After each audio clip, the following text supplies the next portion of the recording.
여러분 안녕하세요. 김현입니다. 대입과 고입에서 면접, 자기소개서, 컨설팅을 맡고 있습니다. 오늘은 드디어 수학입니다.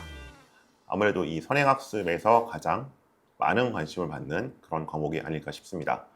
전체적으로 보면 가장 많은 시간과 노력이 투여되지만 그 성과는 또 극과 극으로 엇갈립니다. 결국 대학은 수학이 결정되는 게 아니냐라는 말이 저희 입시업계에서 나올 정도인데요. 과연 스카이와 메디컬에 간 친구들은 이 수학 과목을 어떻게 해결해 왔는지 오늘 한번 그 결과를 같이 나눠보도록 하겠습니다. 선행학습 정도에 대해서 학생들의 답변은 최대 4년, 최소는 한 학기였습니다. 그러니까 즉 이제 다음 학기 배울 내용 정도를 미리 하고 간다는 정도죠. 근데 평균 가장 많은 답은 2, 3년 정도 앞서갔다는 얘기였고요. 이거는 이제 최근에 대치동의 어떤 트렌드라고 할 수 있는 3년 선행과도 일치했습니다. 학생들 답변 한번 보겠습니다. 수학 선행은 빠르면 빠를수록 좋다고 생각합니다. 제대로 공부하고 복습한다면 남들보다 100보, 200보 이상 앞서갈 수 있기 때문입니다. 중3 때 고3 수학을 했지만 보편적으로 중3이면 고1, 2 과정을 마무리하기 때문에 실제로 덕을 본 건 1년 정도라고 생각합니다. 더 빨리 진도를 빼서 기하까지 했다면 풀이논술에도 도전해볼 수 있었을 것입니다. 자, 여기서 일단 주목할 부분은 두 가지인 것 같습니다. 이 학생이 이제 제가 얘기했었던 가장 많이 4년 선행을 했던 학생이었었는데요. 그래서 이제 보통 3년 선행을 하니까 4년 선행에 만 1년밖에 앞서지 못한다. 그래서 약간 선행에 대해서 굉장히 긍정적인 입장을 보여주고 있습니다. 또 하나 좀 주목하실 부분은 여기 언급된 수리 논술이라는 부분입니다. 이제 대입에서 논술 전형이 있다는 건 다 알고 계실 텐데요. 인문 논술, 그러니까 문과 논술은 좀 텍스트 베이스로 뭔가 글을 쓰는 형태의 논술이고요. 아주 크게 말씀드려서 이과 논술이 수리 논술입니다. 즉 이거는 수학 문제를 서술형으로 풀이 과정까지 적어내는 논술이라고 보시면 될 것 같습니다. 이 수리 논술은 문제 수준도 굉장히 높고요. 또 상대적으로 여기서는 소위 말하는 영재고, 과학고 친구들이 들어오기 때문에 보통 이제 일반고나 다른 유형 학교 학생들은 합격률이 한 1, 20%에 불과합니다. 그래서 이 친구 얘기는 뭐냐, 이 학생 얘기는 뭐냐 하면 만일에 본인이 기하나 이런 거 미리미리 선행을 해서 수학 실력을 엄청 높여놨더라면 이제 영재고나 과학고 친구들이 보는 수리 논술까지도 본인의 어떤 옵션, 조건으로 가져갈 수 있었을 것이다 라는 이야기로 해석하시면 될 것 같습니다. 또 다른 학생입니다. 과학고 준비와 같은 특수한 상황이 아니라면 선행은 절대 1년 이상 나가지 않고 웬만하면 한 학기 정도만 할 것이다. 수학 실력이 부족한 중3 때 고등과정을 전부 이해하기는 역부족이었고 지금 생각해보면 실제로 그 당시 개념에 구멍이 많이 뚫려 있었다.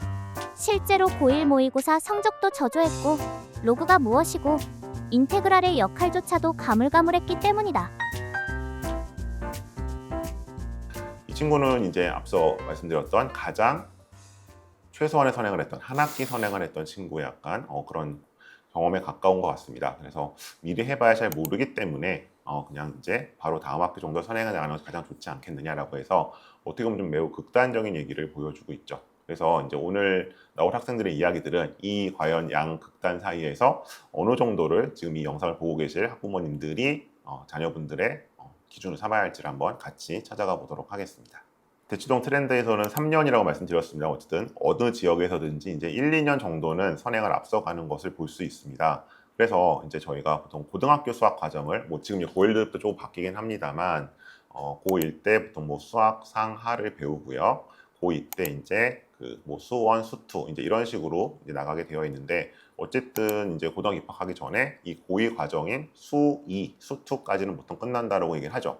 근데 이제 제가 대치동 트렌드를 말씀을 드렸지만 과연 이러한 선행의 정도는 지역이라든지 혹은 문이과에 따라서 과연 동일한 것인지 혹은 좀 차이가 있는지 한번 학생들 답변을 정리해 봤습니다.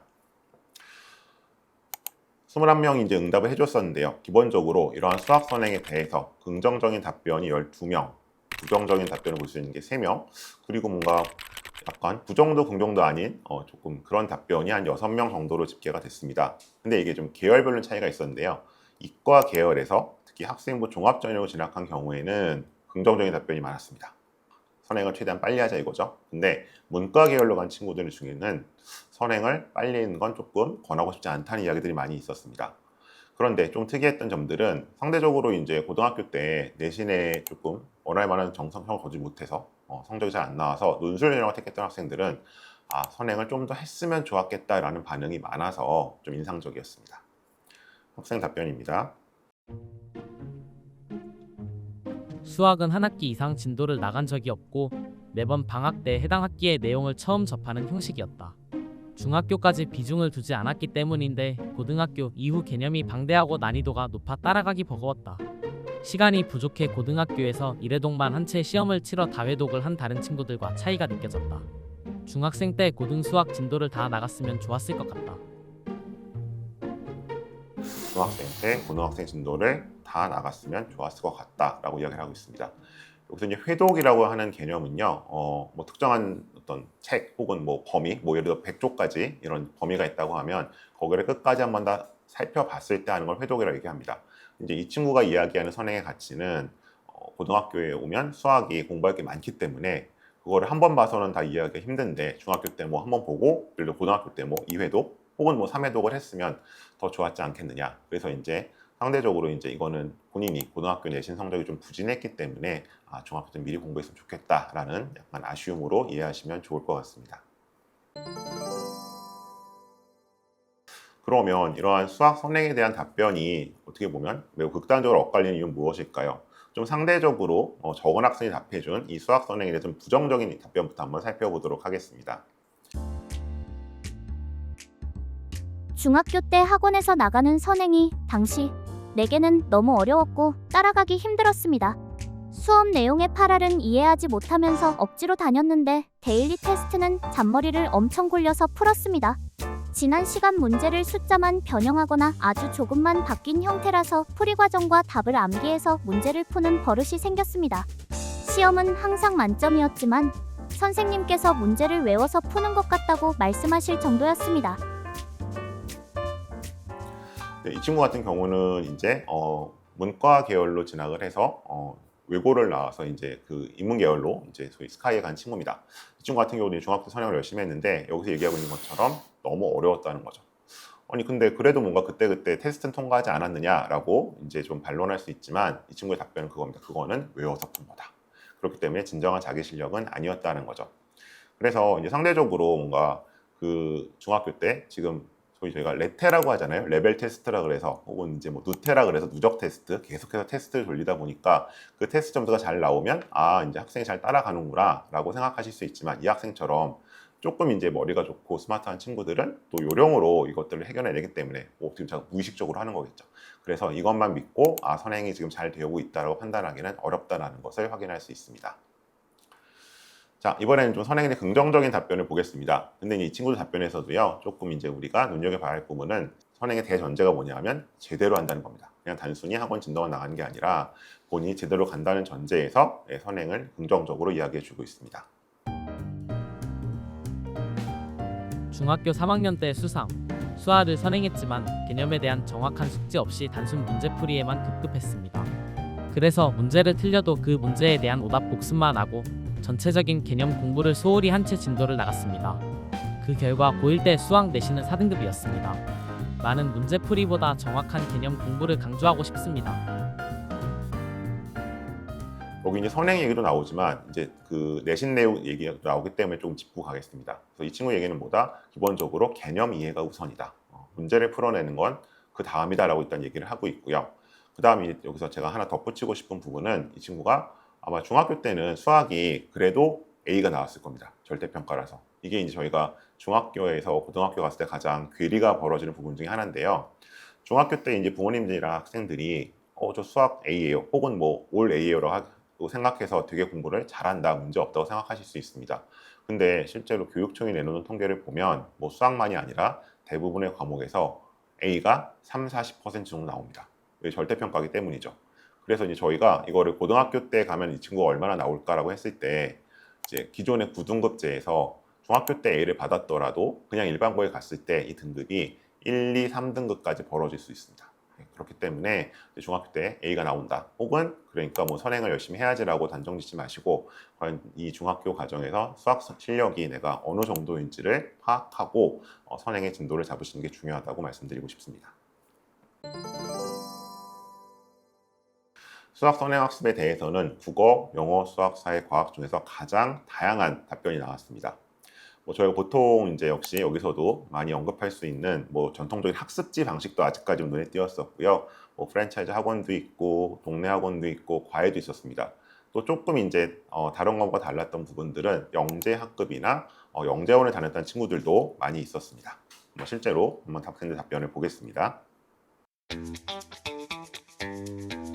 어릴 때 부모님의 영향으로 영재학급, 영재교육원에서 3년 정도 수업을 들었는데 당시에는 큰 흥미를 느끼지 못했고 어려워서 힘들었습니다. 하지만 고등학교에 와서 수행평가나 추가 보고서에 큰 도움이 됐습니다. 당시 자료들을 활용해 통계 관련 보고서 등을 제출해 생기부에 녹여낼 수 있었습니다. 자, 여기서 이제 수행평가나 보고서가 나와서 대체 고등학생이 무슨 수행평가는 들어보셨을 거고 무슨 보고서를 써? 라고 하실 수 있는데요. 현재 고등학생들이 하는 수행평가 유형은 한 6, 7가지로 다양한데 그 중에서 가장 많은 부분을 비중을 차지하는 게 보고서입니다. 왜냐하면 이제 대학에서 학생들의 탐구력, 탐구 역량을 보겠다고 하기 때문에 이게 이제 기존엔 소논문이라는 표현을 썼다가 이게 좀 부적절하다고 해서 지금 보고서 형식으로 바뀌어 있는 거거든요. 근데 이제 이런 보고서들을 보통 중학교까지는 대부분의 학생들이 별로 써볼 일이 없습니다. 근데 이제 그 초등학교 때 하는 영재원이나 영재학급에서는 물론 이제 조금 초보적인 단계긴 하지만 이런 어떤 형식을 갖춘 보고서를 쓰게 하고 나름대로 문제를 찾고 자료를 조사하고 이런 과정을 시키기 때문에 그 경험이 고등학교 때 수행평가에 도움이 된다라고 이야기를 한다라고 보시면 좋을 것 같습니다. 그러면 선행학습은 대체 무슨 커리큘럼 혹은 무슨 교재를 쓸까요? 대세는 기본적으로 영재고와 과학고 준비, 하나는 이제 경시대라고 할 수 있는 KMO 준비였습니다. 학생 얘기를 한번 들어보겠습니다. 어릴 때부터 수학 학원에서 오랜 시간을 보낸 경험이 있습니다. KMO 준비할 때는 하루에 10시간 정도 방학 내내 학원에서 수업하며 시험을 준비했었는데 아쉽게도 당시 수상은 못했습니다. 앉아있는 힘과 수학에 대한 친밀도는 높아졌지만 다른 과목 선행을 하는 게 더 효과적이지 않았을까 후회도 했습니다. 한 학생 얘기만 더 들어보겠습니다. 초육 겨울방학부터 과학고 준비를 시켜주는 학원에 들어가기 위해 수상부터 수의까지 배웠습니다. 주 5회 학원 다니며 진도를 빠르게 나갔고 중3 봄에 과학고 대비 학원으로 옮겨서 미적분을 다 배웠습니다. 실제 시험처럼 고1 모의고사를 학원에서 풀고 평면기하학에 대해 심화학습을 했습니다. 자, 몇 가지 짚고 넘어갈 부분들이 있는 것 같습니다.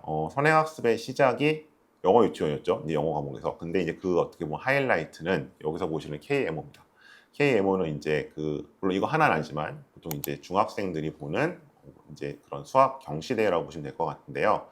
저도 이제 개인적으로 학생이 얼마나 수학 공부가 되냐 물어볼 때 이 질문을 조금 던지는 경우가 있습니다. KMO 준비를 했나요? 혹은 KMO 수상을 했나요?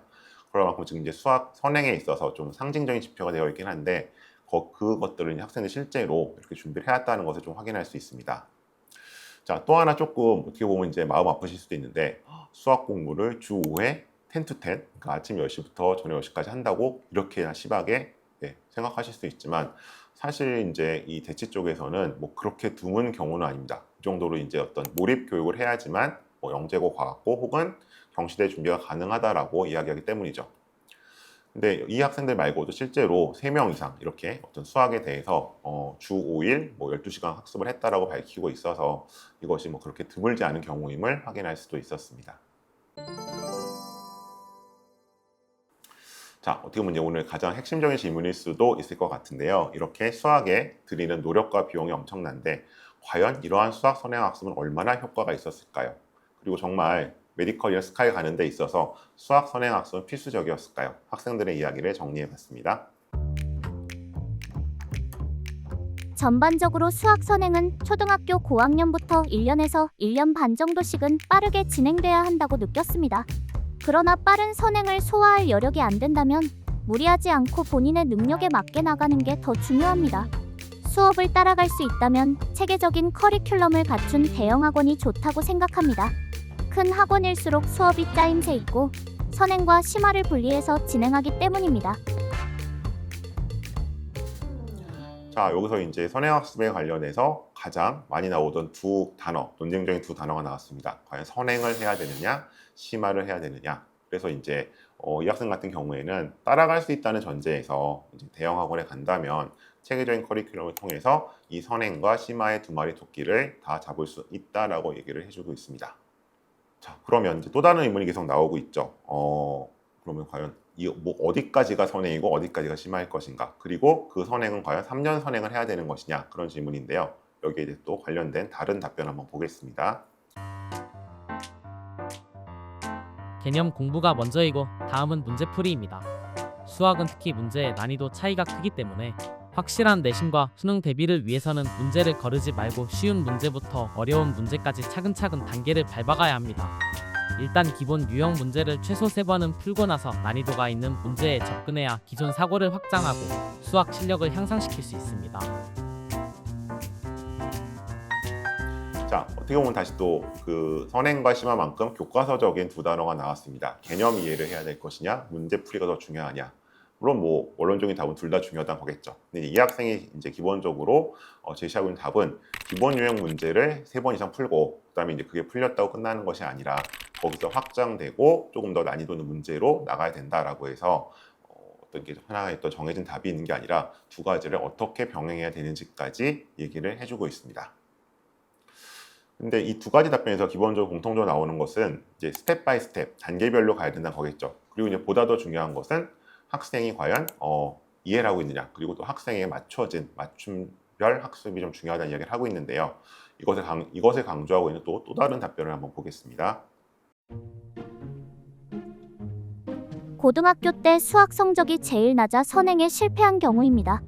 특히 1학년 때 내신을 망치며 수학에 대한 공포가 커졌는데 2학년 때 학원을 바꿔 성적이 향상됐습니다. 선생님께서 수학 공부법의 문제점을 짚어주시고 자신감을 불어넣어 주셨기 때문입니다. 자신의 잘못된 점을 발견하고 조금이라도 성적 향상을 경험해보는 게 중요합니다. 뭐 꼭 수학만이 아니라 다른 과목에도 적용될 수 있는 사례인 것 같은데요. 네, 이제 사교육 쪽에서 이제 본인과 맞는 선생님을 만나서 이제 이 수학 과목에 대해서 이제 공포를 극복한 경우가 되겠죠. 그래서 이제 저는 항상 이제 이런 사교육, 뭐 학교 선생님도 공교육도 마찬가지지만 말씀드리는 게 뭐 보편적이고 절대적인 좋은 선생님 혹은 뭐 일타 강사가 있다라기보다는 본인에게 맞는 이제 선생님이나 강사를 만드는 게 가장 중요하다고 말씀을 드리거든요. 특히 이제 그래서 이 케미가 맞는 선생님을 잘 찾는 것이 어떻게 보면은 뭐 선행이냐 심화냐 이런 어떤 뭐 문제풀이나 개념이냐 보다도 가장 중요한 게 아닌가라는 것을 좀 확인해주는 답변이었던 것 같습니다. 네, 또 다른 학생 이야기 좀 들어보겠습니다. 스스로 꾸준한 공부로 수학 과목을 놓지 않는 게 중요합니다. 개인 과외나 소규모 학원의 꼼꼼한 케어가 좋은 것 같지만 의존적으로 만들어 혼자 생각할 기회가 없어지는 문제를 경험했습니다. 네, 이건 이제 좀 반대쪽에 있는 건데요. 보통 이제 부모님들이 어떤 강의에 대해서 저도 그런 질문 많이 받습니다. 몇 명이에요, 수강생이? 그래서 뭔가 적으면 되게 좋아하시고 예상보다 많으면 좀 실망하시는 경우들이 있는데요. 이 학생의 이야기는 반대겠죠. 꼭 이제 인원이 적어서 혹은 뭐 1대1로 과외를 했을 때 좋은 것만 아니다. 왜냐하면 뭐 긍정적으로는 본인에게 맞춤형 학습을 받을 수 있겠지만 뭔가 좀 이제 혼자 좀 고민해보고 아니면 좀 기다리면서 그동안 생각해보갈 기회가 없어진다라고 이야기를 하고 있습니다. 그래서 뭐 앞서서 이제 저희가 계속 이 수학에 대해서 어떤 반복되는 이야기들, 뭐 선행이냐, 심화냐, 개념이냐, 문제풀이냐 그런 것보다는 결국 이러한 것들을 본인이 어떻게 활용하느냐가 결국 답이 될 수 있다는 그런 의미로 해석할 수 있을 것 같습니다.